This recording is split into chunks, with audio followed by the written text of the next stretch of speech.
بسم اللہ الرحمن الرحیم بسم اللہ الرحمن الرحیم الحمدللہ رب العالمین والصلاة والسلام علی رسولہ محمد وآلہ واصحابہ اجمعین اما بعد۔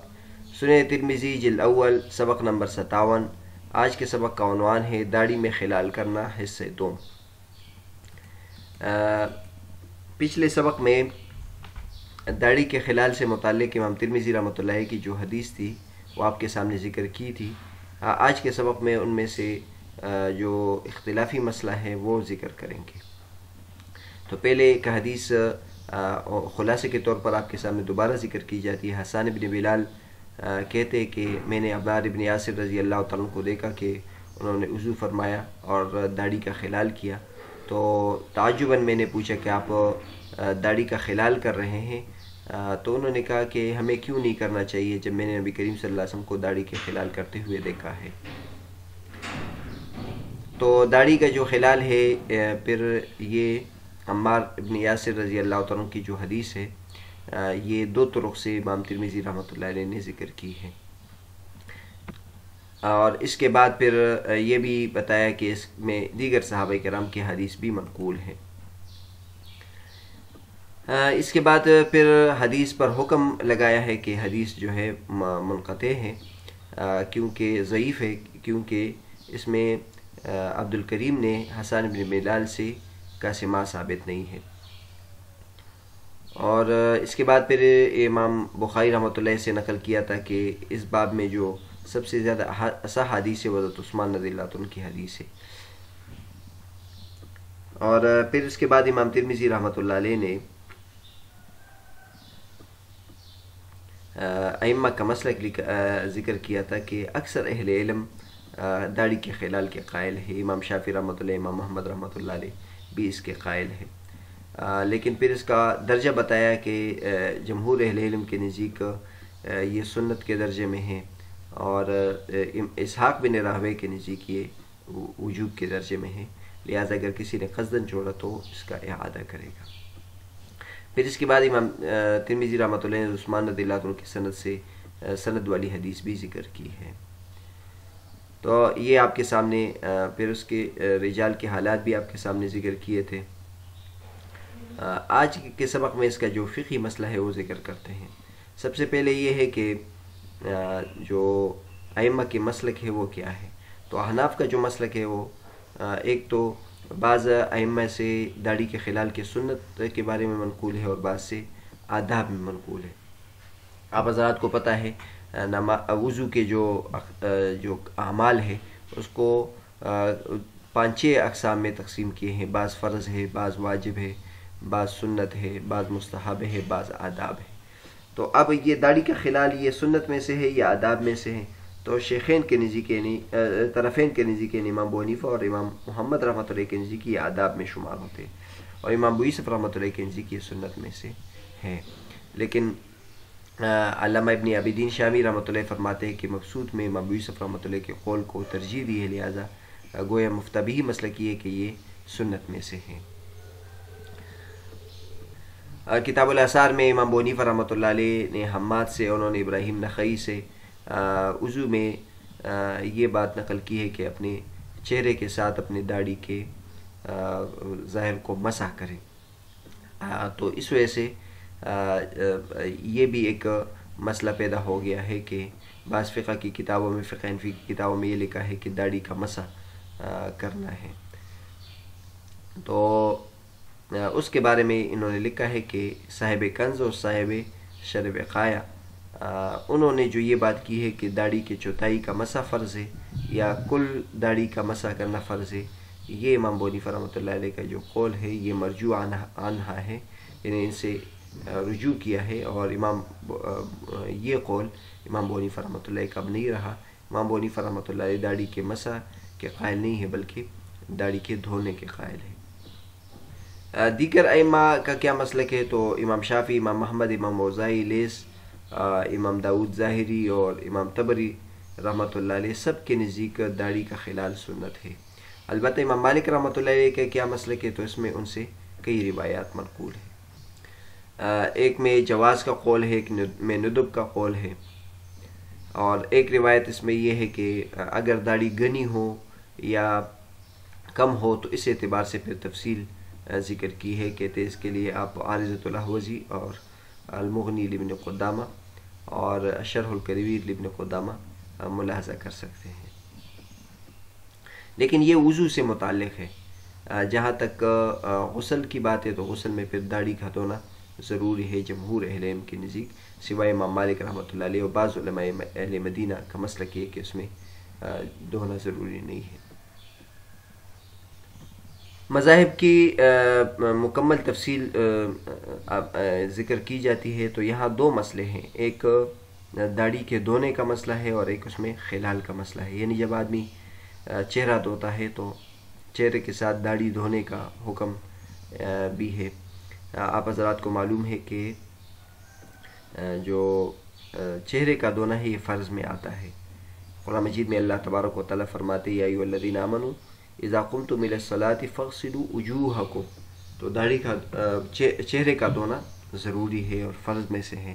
تو داڑھی چونکہ چہرے پر آتی ہے تو اب داڑھی کا مسئلہ آ گیا کہ اس کو بھی دھونا ضروری ہے کہ نہیں ہے۔ تو اس سلسلے میں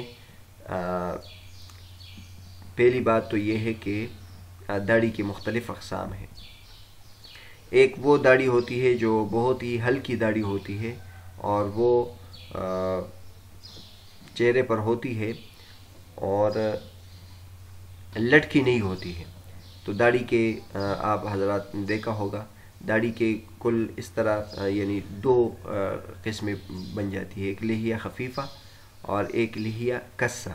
خفیفہ اس کو کہتے ہیں جو ہلکی ہو، چھوٹے چھوٹے کچھ بال ہو اور اس میں چہرے کی اور جو چمڑا ہے وہ نظر آ رہا ہوتا ہے، اور ایک وہ داڑھی ہوتی ہے جو گھنی ہوتی ہے جس میں جو چمڑا ہے وہ نظر نہیں آ رہا ہوتا ہے۔ پھر ایک اور طریقے سے بھی داڑھی کی قسمیں ہیں، ایک وہ داڑھی ہے جو چہرے کے اوپر ہو اور ایک وہ ہے جو لٹکی ہوئی ہو۔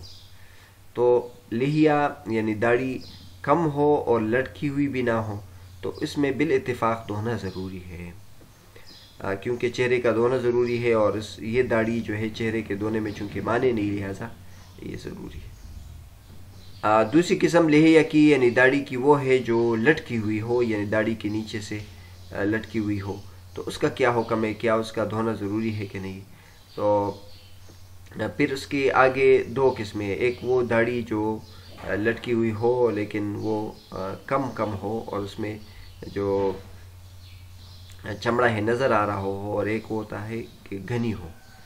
تو علماء کرام فرماتے ہیں اس میں وہ حصہ دھونا ضروری ہے جو چہرے میں آتا ہو، داڑھی کا وہ حصہ جو چہرے میں آتا ہو اس کا دھونا ضروری ہے، اور جو چہرے میں نہیں آتا لٹکی ہوئی ہو تو اس کا دھونا ضروری نہیں ہے، اس کا دھونا مسنون ہے۔ تیسرے نمبر پر وہ داڑھی جو گھنی ہو اور لٹکی ہوئی نہ ہو، گھنی ہو لٹکی ہوئی نہ ہو تو اس کا کیا حکم ہے؟ تو اس بارے میں حناف کے دو مسلک ہے، ایک میں مسلک میں یہ لکھا ہے کہ دھونا ہے اور ایک میں یہ ہے کہ اس کا مسح کرنا ضروری ہے۔ تو اس میں جو مفتابی مسلک ہے وہ یہ ہے کہ سب کا دھونا ضروری ہے، یعنی سب کے اوپر پانی بہانا ضروری ہے، صرف مسح کرنا کافی نہیں ہے۔ مطلب اگر کسی کی گھنی داڑھی ہے اور وہ حصہ جو صرف چہرہ ہے اور جس پہ چمڑا ہے اور بال نہیں اگے ہیں، اگر اس کو دھو لے اور باقی حصے کو صرف مسح کرے تو یہ کافی نہیں ہے، بلکہ جس طرح ہم چہرے کو دھوتے تو پانی نیچے بالوں پہ آ جاتا ہے، تو اس طرح دھونا اس کا ضروری ہے۔ یہ تو چہرے اور داڑھی کے دھونے سے متعلق مسئلہ تھا۔ دوسرا مسئلہ جو ہے وہ داڑھی میں خلال کرنے کا ہے۔ یہ ایک علیحدہ عمل ہے، داڑھی دھونے کے بعد پھر اس میں خلال کرنا، اور خلال کرنے کا جو طریقہ ہے وہ یہ ہے کہ داڑھی کے جو نیچے کا حصہ ہے اس کے ذریعے سے اس میں تر ہاتھ لے کر اس میں اوپر کی طرف کر کے اس کا خلال کیا جائے۔ تو داڑھی کے خلال کے بارے میں جو مسلک ہے اسحاق بن راہویہ رحمۃ اللہ علیہ کا مسلک سب سے مختلف ہے، وہ کہتے ہیں وہ داڑھی کے وجوب کے قائل ہے۔ امام ابو یوسف رحمۃ اللہ علیہ پھر سنیت کے قائل ہے، اور حنفیہ اور جمہور اہل علم کے نزدیک مستحب ہے۔ یہ اوپر آپ کے سامنے طرفین کا اور امام ابو یوسف رحمۃ اللہ کا مسلک نقل کر دیا ہے، لیکن فتویٰ امام ابو یوسف رحمۃ اللہ کے قول پر ہے۔ جو حضرات کہتے ہیں کہ داڑھی میں خلال کرنا واجب ہے، وہ حدیث باب سے استدلال کرتے ہیں کہ عمار بن یاسر رضی اللہ تعالیٰ عنہ نبی کریم صلی اللہ علیہ وسلم سے نقل کرتے کہ وہ داڑھی کا خلال کرتے تھے۔ تو اس میں اگر ہم دیکھ لیں تو یخلل لحیتہ، وہ بعض روایت میں کان یخلل لحیتہ، تو اس میں دیکھ لیں کان یخلل لحیتہ، تو کان یخلل کان فی المضارع پر داخل ہو جائے تو استمرار کے معنی میں ہے، تو اس کا مطلب یہ کہ اس میں دوام کا معنی ہے، نبی کریم صلی اللہ علیہ وسلم ہمیشہ اس طرح کرتے تھے۔ اس کے بارے میں اس کا جواب ہم یہ دیتے ہیں کہ کانا فی المضارع پر داخل ہو جائے تو ہمیشہ یہ ضروری نہیں ہے کہ وہاں استمرار اور دوام کا معنی ہو۔ بہت ساری جگہوں میں اس طرح کانا فی المضارع پر داخل ہوتا ہے لیکن وہ دوام اور استمرار کے معنی میں نہیں ہوتا۔ باقی جو جمہور حضرات ہیں وہ دلیل میں وہ حدیث ذکر کرتے ہیں جس میں تخلیل لحیہ کا ذکر نہیں ہے۔ کئی صحابہ کرام سے نبی کریم صلی اللہ علیہ وسلم کی وضو کا طریقہ منقول ہے اور اس میں داڑھی کے خلال کا ذکر نہیں ہے، تو معلوم ہوا کہ یہ وہ عمل نہیں ہے جس میں نبی کریم صلی اللہ علیہ وسلم، یعنی ثابت ضرور ہے، اس لیے جمہور اہل علم بھی داڑھی کے سنیت کے قائل ہے کہ داڑھی میں خلال کرنا مسنون ہے، لیکن وجوب کے لیے جو دلیل ہوتی ہے وہ زیادہ مضبوط چاہیے ہوتی ہے، یہاں وہ دلیل موجود نہیں ہے۔ دوسرے نمبر پر جمہور یہ کہتے ہیں کہ اگر اس کو ہم واجب قرار دیں تو اس پہ کتاب اللہ پہ زیادتی لازم آ جائے گی، اور کتاب اللہ میں صرف چہرے کے دھونے کو لازم قرار دیا ہے، داڑھی کے خلال کو لازم اور فرض نہیں قرار دیا ہے۔ تیسرے نمبر پر جمہور اہل علم یہ کہتے ہیں کہ حمار رضی اللہ عنہ کی حدیث ہے، خود اس میں ہم اگر دیکھ لیں تو یہ عدم وجوب اس سے معلوم ہوتا ہے۔ آپ نے دیکھا عمار رضی اللہ تعالیٰ عنہ، حسان بن بلال کہتے ہیں کہ میں نے عمار بن یاسر رضی اللہ تعالیٰ عنہ کو وضو میں خلال کرتے ہوئے دیکھا تو میں نے تعجباً پوچھا کہ آپ داڑھی کا خلال کرتے ہیں۔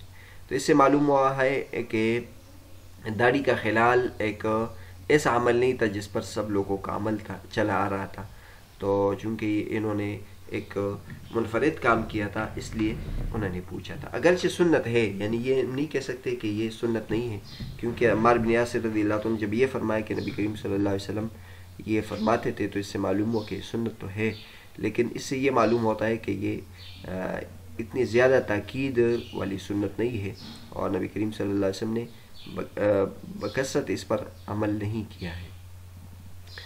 اور دوسرے نمبر پر ہم اگر دیکھ لیں خلال لحیہ کی جتنی بھی احادیث ہیں وہ ضعف سے خالی نہیں ہے، اور خود امام بخاری رحمۃ اللہ علیہ کا بھی قول گزر چکا ہے کہ اس میں جو سب سے اصح سند ہے وہ عامر بن شقیق عن ابی وائل عن عثمان ہے، اور حالانکہ وہ بھی آپ کو معلوم ہے کہ وہ بھی ضعف سے خالی نہیں ہے، کیونکہ عامر بن شقیق کے حالات دیکھ لیں۔ عامر بن شقیق بن جمرہ، اس کے بارے میں لکھا یہ لین الحدیث، یعنی یہ ضعیف الحدیث ہے، اور جو عمار بن یاسر رضی اللہ عنہ کی حدیث ہے یہ اس میں دو ضعف ہے، ایک تو اس میں عبد الکریم بن ابی المخارق ہے، اور دوسرا عبد الکریم بن ابی المخارق کا حسان بن بلال سے سماع بھی ثابت نہیں ہے۔ عبد الکریم بن ابی المخارق کے بارے میں لکھا ہے ضعیف، تقریب التہذیب میں ضعیف بھی ہے، اور ان کا جو سماع ہے وہ حسان بن بلال سے ثابت بھی نہیں ہے۔